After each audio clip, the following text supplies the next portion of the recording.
किसी भी देश के ग्रोथ ट्रेंड को आगे बढ़ाने के लिए आमतौर पर दुनिया में सेंसस जैसी प्रक्रिया इस्तेमाल में लाई जाती है। सेंसस जैसा मैकेनिज्म जो आमतौर पर कई सोशो इकोनॉमिक पॉलिसीज में गवर्नमेंट की तरफ से यूज करा जाता है ताकि उस कंट्री की पॉपुलेशन के ट्रेंड के बारे में जान सके, जो आगे जाकर एक कंट्री की नेशनल ग्रोथ में अपनी हिस्सेदारी और मजबूती से निभाए। लेकिन क्या आपको पता है कि सेंसस का इतिहास इंडस सिविलाइजेशन यानी हड़प्पन सिविलाइजेशन तक का पुराना है। आज हम जानेंगे सेंसस का एवोल्यूशनरी ट्रेंड जो सदियों से इंडियन सबकॉन्टिनेंट में मौजूद रहा। हम सब ने अपने स्कूल टाइम तक हड़प्पा और मोहनजोदड़ो सिविलाइजेशन के बारे में पढ़ा है और उसमें यही पाया कि अपने वक्त में वो सिविलाइजेशंस काफी एडवांस थी। कुछ एक्सकेवेशन साइट्स में इसका सबूत बहुत ही क्लियरली मिला है। कई हिस्टोरियंस का ये भी मानना है कि हड़प्पन सिविलाइजेशन में वेल कनेक्टेड इंफ्रास्ट्रक्चर के साथ साथ पॉपुलेशन की प्रोफाइलिंग भी करी जाती थी। ऋग्वेद जैसे सबसे पुराने लिटरेचर में यह भी क्लियरली मेंशन किया गया है कि उस दौरान छोटे गांवों में जनसंख्या कम थी, लेकिन एक वाइड एरिया में फैली हुई थी। लगभग 800 से 600 बीसी के दौरान हमें ब्राह्मण लिटरेचर से पता चलता है कि उस समय के कुछ गांव टाउन्स और कैपिटल्स में तब्दील हो गए थे। इसके साथ साथ बुद्धिस्ट लिटरेचर ने यह भी हमें बताया है कि 7th और 4th बीसी के बीच भारत की इकोनॉमी मिडिल एज के यूरोप के बराबर थी। उस दौरान क्राफ्ट और कॉमर्स पूरी तरह से इंडिया में फल फूल रहे थे और हाईली ऑर्गेनाइज तरीके से फंक्शन करते थे। उस वक्त एक साधारण शहर में 30 से 1000 परिवार रहते थे और लगभग 20 ऐसे शहर उत्तरी भारत में मौजूद थे। आगे चल के करीब 327 से 326 बीसी के दौरान अलेक्जेंडर की आर्मी इंडिया को इन्वेड करने वाली थी। वहां उन्होंने इंडिया में डेंस पॉपुलेशन होने की सबसे पहले पुष्टि की। एम्परर अशोका के टाइम में इंडियन सिविलाइजेशन अपने होराइजन पे थी, जहां एक एफिशिएंट एडमिनिस्ट्रेशन के साथ साथ ट्रेड और कॉमर्स में ग्रोथ हुई। 3rd बीसी में मौर्यन डायनेस्टी में कौटिल्य का अर्थशास्त्र ने पॉपुलेशन स्टैटिस्टिक्स पर जोर दिया, टैक्स पॉलिसीज को मजबूत करने के लिए।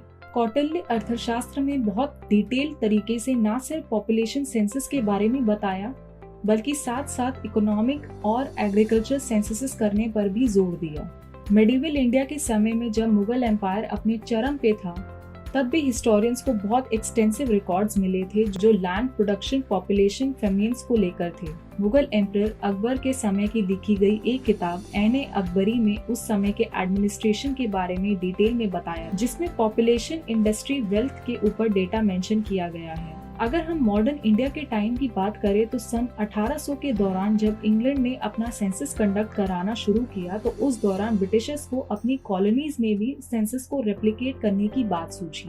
इस सोच को अंजाम देने के लिए पहली बार 1824 में सेंसस इलाहाबाद में कंडक्ट कराया गया। आगे जाकर पहला कंप्लीट सेंसस 1830 में हेनरी वॉल्टर ने दक्का प्रोविंस में कराया। इस सेंसस में पॉपुलेशन को जेंडर, एज ग्रुप और अलग अलग घरों में मौजूद एमिनिटीज का डेटा कलेक्ट करने के लिए करा गया। आगे जाकर दूसरा सेंसस 1836 से 1837 के दौरान फोर्ट सेंट जॉर्ज में हुआ। 17 फरवरी 1881 में सेंसस ने एक सिंक्रोनस सेंसस की तरफ एक बहुत बड़ा कदम रखा। ये सेंसस WC प्लाउडन के नेतृत्व में कंडक्ट कराया गया। तब से सेंसस बिना किसी इंटरप्शन के हर 10 सालों में एक बार कंडक्ट कराया जाता है। भारत के आजाद होने के बाद भी हर 10 सालों में सेंसस कंडक्ट करने की प्रथा आज भी चली जा रही है। पहला सेंसस इंडिपेंडेंट इंडिया में 1951 में कराया गया, जो कि अभी तक के सेंसस में से 7वीं बार कराया गया था। सेंसस करने के लिए व्यक्ति का नाम, birth place, gender, age, economic status, religion, mother tongue और लिटरेसी जैसा डेटा कलेक्ट करा गया। भारत के सेंसस कमिश्नर ने 1951 की सेंसस रिपोर्ट को पिछली सेंसस रिपोर्ट्स के पैटर्न से पूरी तरह चेंज कर दिया था। इस रिपोर्ट ने पुराने रिपोर्ट्स के कंपैरिजन में साइज और पॉपुलेशन स्ट्रक्चर में चेंजेस और उसके आने वाले असर के ऊपर जोर दिया। साथ ही साथ रिपोर्ट ने बर्थ रेट को कम करने की भी सलाह दी। आगे चलकर न्यूली गवर्नमेंट एजेंसीज जैसे प्लानिंग कमीशन वगैरह ने सेंसस को और डिटेल तरीके से कंडक्ट करने की सलाह दी। इसके लिए 1961 सेंसस के क्वेश्चनेयर को एनलार्ज भी करा गया। एक नायाब चीज जो 1961 के सेंसस में लाई गई थी वो थी कि सर्वे रूरल क्राफ्ट, फेयर्स और फेस्टिवल्स और एथनोग्राफिक सर्विस पे भी फोकस था। ऐसा करते करते हर 10 सालों में सेंसस ऑर्गेनाइजेशन एक सोशियोलॉजिकल इंफॉर्मेशन का भंडार बन के उभरा। सेंसस के इतिहास में उस दौरान सेंसस एटलस रिलीज स्टेट्स और नेशनल लेवल पर करी गई। आज के समय में जो आखिरी सेंसस कंडक्ट कराया गया था वो श्री CM चंद्रमौली, जो उस टाइम के रजिस्ट्रार जनरल और सेंसस कमिश्नर ऑफ इंडिया थे, उनकी अध्यक्षता में 2011 में कराया गया था। इंडिया का ये 15 सेंसस था जो 2 फेजेस में हुआ था, जो कि हाउसिंग लिस्टिंग और पॉपुलेशन काउंटिंग की कैटेगरीज में था। सेंसस 2011 के दौरान सेंसस ऑर्गेनाइजेशन ने पूरी कंट्री में सेंसस इन स्कूल प्रोग्राम करके इम्प्लीमेंट किया, जो बेसिकली स्टूडेंट्स के एक्टिव पार्टिसिपेशन के जरिए सेंसस डेटा की ऑथेंटिसिटी पे फोकस करता था। अपेरेंटली नेक्स्ट इंडियन सेंसस 2021 में होने वाला है, जो अभी से ही खबरों में बना हुआ है। इसके पीछे कई चीजें हैं।